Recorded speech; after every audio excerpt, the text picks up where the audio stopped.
Good morning student. बच्चों, आज हम आपकी पाठ्य पुस्तक वसंत भाग 2 के पाठ 1 हम पंछी उन्मुक्त गगन के नामक कविता का अध्ययन करेंगे, जिनके कवि शिवमंगल सिंह सुमन जी हैं। तो चलिए एक नज़र कवि के जीवन परिचय पर डालते हैं। शिवमंगल सिंह सुमन का जन्म 5 अगस्त 1915 में उत्तर प्रदेश के उन्नाव जिले में हुआ था। ये एक प्रसिद्ध कवि व लेखक थे। इन्होंने बनारस विश्वविद्यालय से एमए व पीएचडी की डिग्री अर्जित की।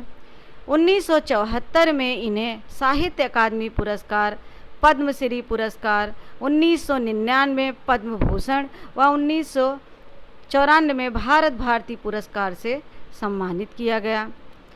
सुमन जी ने 1968 या 78 के दौरान उज्जैन के विक्रम विश्वविद्यालय में कुलपति के रूप में काम किया।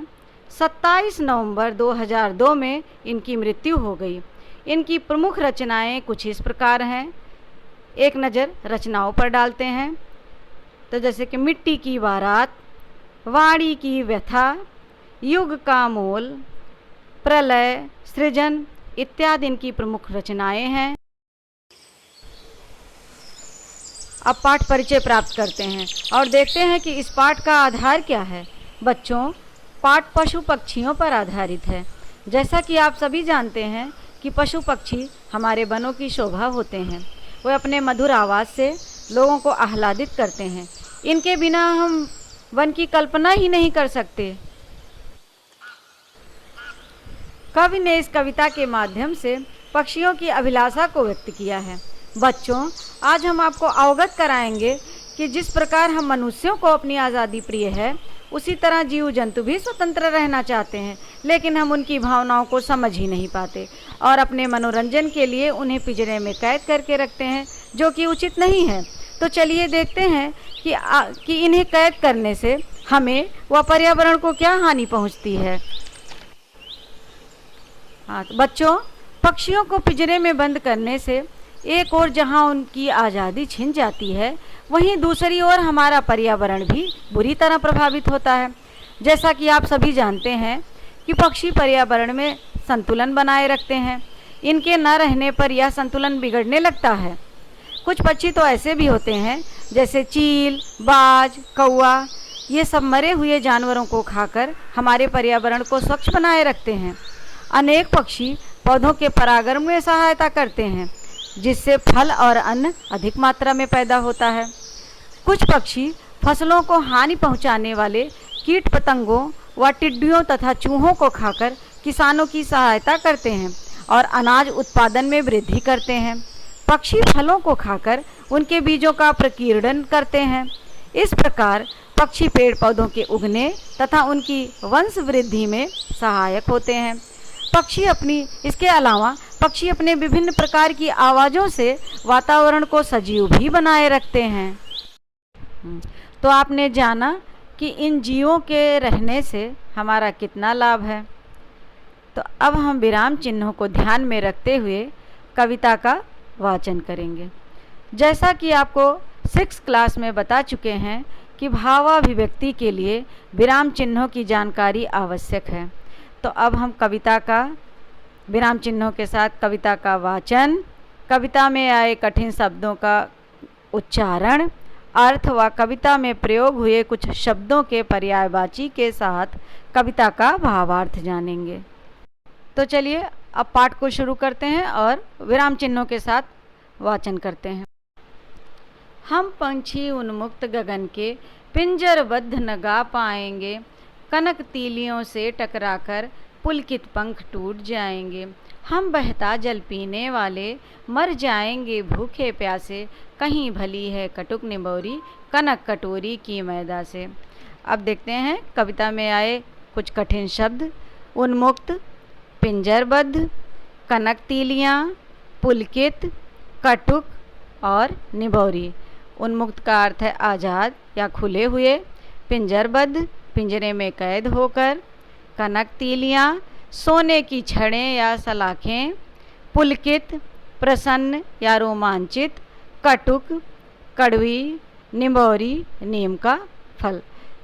तो प्रसंग इसका है कि इस काव्य पंक्तियों में पक्षी मनुष्य से अपनी अभिलाषा व्यक्त कर रहे हैं।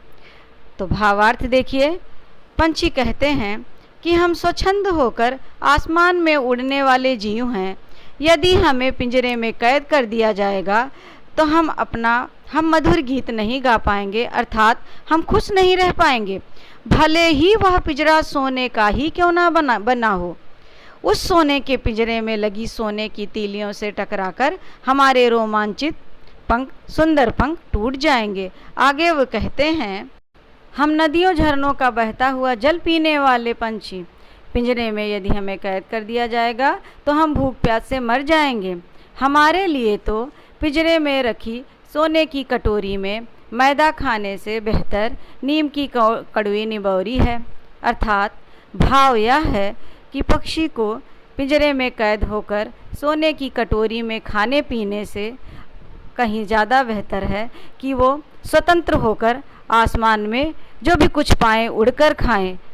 अब विशेष बात यह है कि स्वतंत्रता हम मनुष्यों को ही नहीं बल्कि पशु पक्षियों को भी प्रिय है।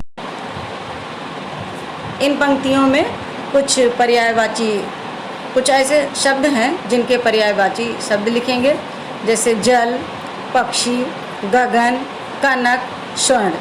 तो जल का पर्यायवाची पानी, नीर, सलिल, वार, तोय। पक्षी खग, बिहग, परिंदा, अंडज, नभचर।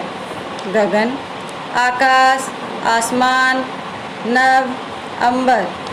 कनक का सोना, स्वर्ण, कंचन, हेम। स्वर्ण का ये तत्सम शब्द है। अब इसमें कुछ विराम चिन्ह प्रयोग हुए हैं, उसे देख लेते हैं कि आपके इन पंक्तियों में कितने विराम चिन्ह हैं, जो कि पूर्ण विराम है, अल्प विराम है, योजक चिन्ह है, निर्देशक चिन्ह है। आपको क्लास 6 में विराम चिन्ह के बारे में जानकारी दी गई है। अब नेक्स्ट, स्वर्ण श्रृंखला के बंधन में अपनी गति उड़ान सब भूले, बस सपनों में देख रहे हैं तरु की फुनगी पर के झूले। ऐसे थे अरमान की उड़ते नीले नभ की सीमा पाने, लाल किरण सी चोच खोल चुगते तारक अनार के दाने। कुछ कठिन शब्द, स्वर्ण श्रृंखला, फुनगी, अरमान, सीमा, तारक। स्वर्ण श्रृंखला सोने की जंजीरें, फुनगी पेड़ का सबसे ऊपरी भाग, अरमान इच्छा या अभिलाषा, सीमा सरहद, तारक तारे। इन प्रसंग है, इन पंक्तियों में पक्षी अपने बंधन मुक्त जीवन की परेशानियों और अपनी इच्छाओं को व्यक्त कर रहे हैं। अब इनका भावार्थ समझेंगे।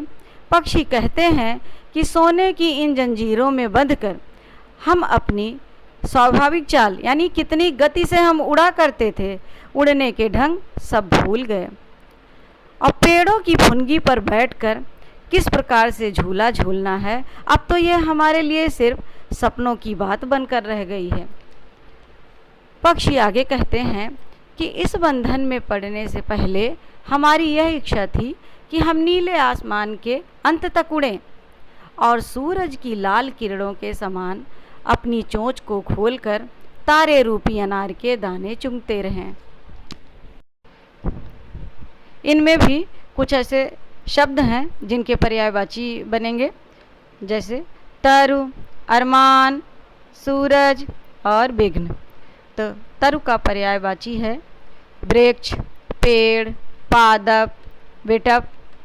अरमान का पर्यायवाची शब्द है इच्छा, अभिलाषा, चाह, मनोकामना। सूरज का पर्यायवाची शब्द है दिनकर, दिवाकर, प्रभाकर, भानु, रवि, आदित्य।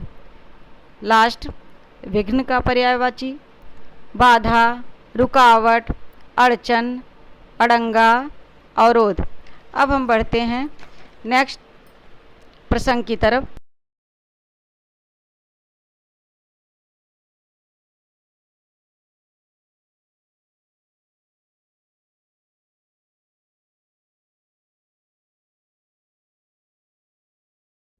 होती सीमाहीन क्षितिज से इन पंखों की होड़ा होड़ी, या तो क्षितिज मिलन बन जाता या तंती सांसों की डोरी।